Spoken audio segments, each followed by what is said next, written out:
The player to score first is 16-3. Wow.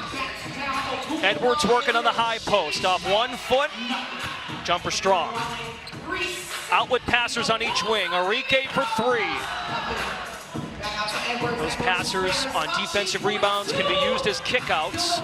And then once the player accepts the pass back from the outlet passer, that 7-second shot clock begins. And Arike had a great defensive possession to start this game. And that's going to be a big part of not allowing Aaliyah Edwards to get that close to the basket with her size.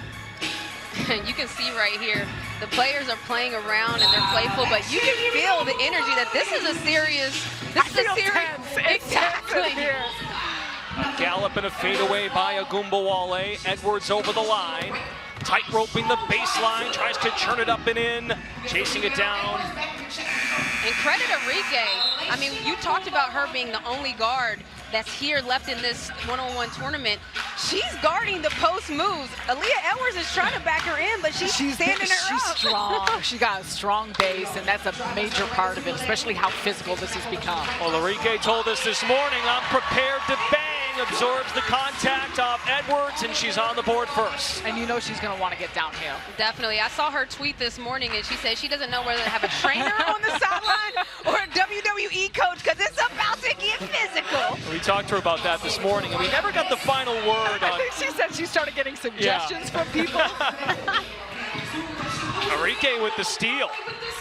Nice use of the outlet passer. May have picked up her dribble. Jab step 3. Edwards coasting to clear the ball. Made a couple of threes against Stewart. Yeah, she mentioned that. She said she's just happy that her threes were falling when she played against Stewie. That's a key part of this game. All of that other stuff is cool and all, but you got to make it go and make the shot. Edwards faces up. Crossover game. 1 on the shot clock.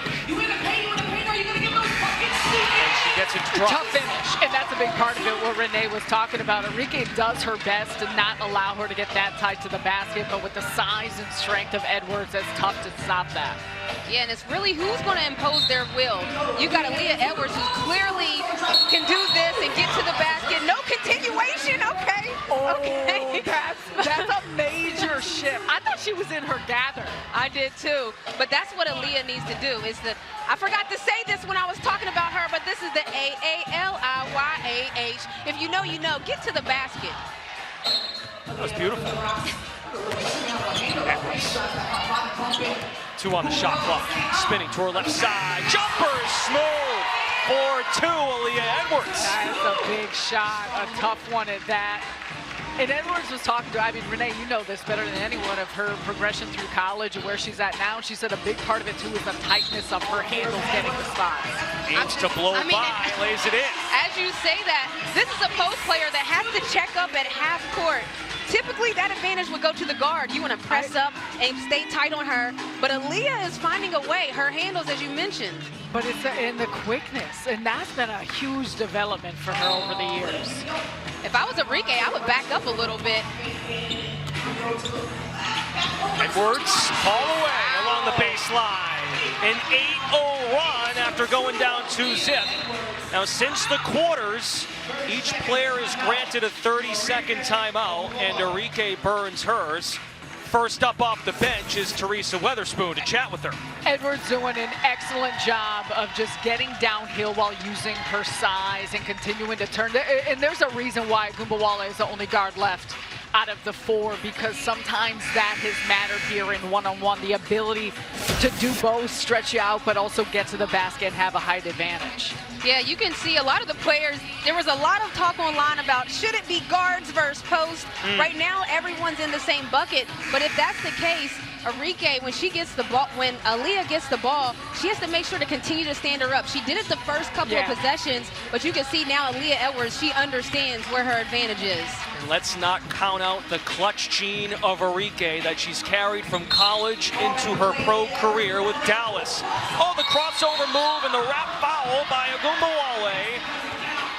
But that's the handle. I'm like, you guys don't sleep on the handles, though. I I know you may not have seen her do this before, but this is what Unrivaled is about. Players are showing their full bag, their full skill set. Aaliyah got a lot. That might be a Birkin I'm looking at right now. She said she's putting it in the bank.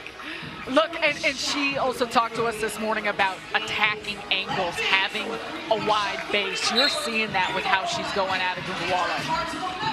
Tries to gallop and a foul on the block. Is that a second in a row, though, so yes. she gets a point? Bingo. And just a reminder, if there's 2 consecutive fouls in a row, they get a free throw. Aaliyah Edwards, man, I can't say enough about what she's doing. With a post player having to start at half court, that's tough. So tough. And we saw that from the start when she was playing against Stewie. So no shot, just a point is tacked on. Okay. We listen to you when you read the rules, Brendan. That's the first that's occurred here is Aaliyah on the putback, moving on to the finals of the one-on-one tournament.